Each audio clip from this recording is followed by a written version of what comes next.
ঘন জনবসতিপূর্ণ গ্রামের ভেতর দিয়ে বালি বোঝাই গাড়ি যাতায়াত করবে এমন খবর শুনেই গ্রামবাসীদের বিক্ষোভ। দামোদর নদ থেকে বালি তুলে গ্রামের ভেতর দিয়ে গাড়ি চলাচলের সম্ভাবনা, তারই বিরুদ্ধে পথে নামলেন সোনামুখীর মানাচর এলাকার গ্রামবাসীরা। রবিবার বিকেলে বাঁকুড়ার সোনামুখী থানার উত্তরবড়া উত্তর পলছড়া গ্রামের কৃষক, মহিলা ও সাধারণ মানুষ মিছিল ও বিক্ষোভ সভায় অংশ নেন। তাদের স্পষ্ট দাবি, কোনোভাবেই গ্রামের ভেতর দিয়ে বালি বোঝাই ভারী গাড়ি চলতে দেওয়া হবে না। গ্রামবাসীদের অভিযোগ, ব্যবসায়ীরা পথ ছোট করতে গ্রামের রাস্তা ব্যবহার করার উদ্যোগ নিয়েছে। এতে কৃষি জমির ক্ষতি, দুর্ঘটনার আশঙ্কা এবং শিশুদের প্রাণহানির ভয় তৈরি হয়েছে।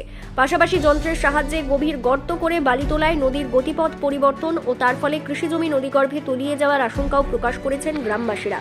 প্রবীণ বাসিন্দা ননী রায় জানান, বিষয়টি নিয়ে প্রশাসনের বিভিন্ন দপ্তরে লিখিত আবেদন জানানো হয়েছে। 4টি বুথের প্রায় 1,500 মানুষ এই বিক্ষোভে অংশ নেন। গ্রামবাসীদের হুঁশিয়ারি, দাবি না মানলে বৃহত্তর আন্দোলনে নামবেন তারা। এখন দেখার প্রশাসন সাধারণ কৃষকদের পাশে দাঁড়ায় নাকি বালি মাফিয়াদের পক্ষে নেয়। কিন্তু বৈজ্ঞানিক পদ্ধতিতে আজকাল কেউ বালি তোলে না। এখানে এক প্রকার অসাধু ব্যবসায়ী আছে যারা 30 ফুট 40 ফুট গর্ত করে ড্রেজিং করে নদী গর্ভে বালি তুলছে। এর ফলে কি হয়, নদীর গতিপথ ঘুরে যাবে। আজকে এই এলাকা ধ্বংস হয়ে যেতে পারে। তাদের কিছু যায় আসে না। কাদের যায় আসবে? আমাদের এই উদ্বাস্তু সম্প্রদায়ের মানুষদের আসবে, যারা এখানে তৈরি করেছে এই জায়গাটা। এইরকম জায়গা ছিল না। আজকে যারা এই কাজের সঙ্গে যুক্ত আছেন তাদেরকে এক প্রকার হুঁশিয়ারি কথা করাই হচ্ছে, এখান থেকে গ্রামবাসী দিচ্ছে। তাদের অনুমতি ব্যতীত এখানে কোনো রাস্তা হবে না। আপনারা বালি কোথাতে তুলবেন সেটা তাদের বিষয় না, কিন্তু এই এলাকাতে কোনো রাস্তা হবে না। কারণ এখানে কৃষি জমি ক্ষতি হবে।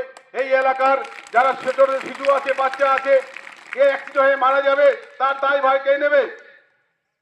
আপনারা নেবেন না।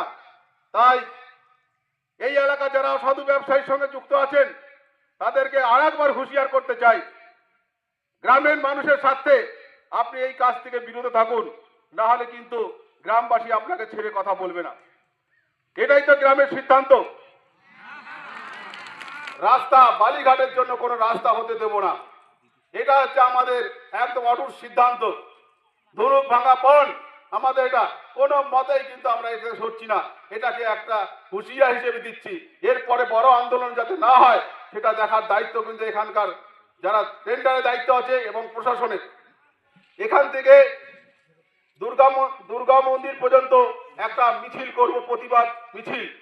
সেই মিছিলে সবাই আমরা হাঁটবো এবং আমরা এক হয়ে এর বিরোধিতা করব।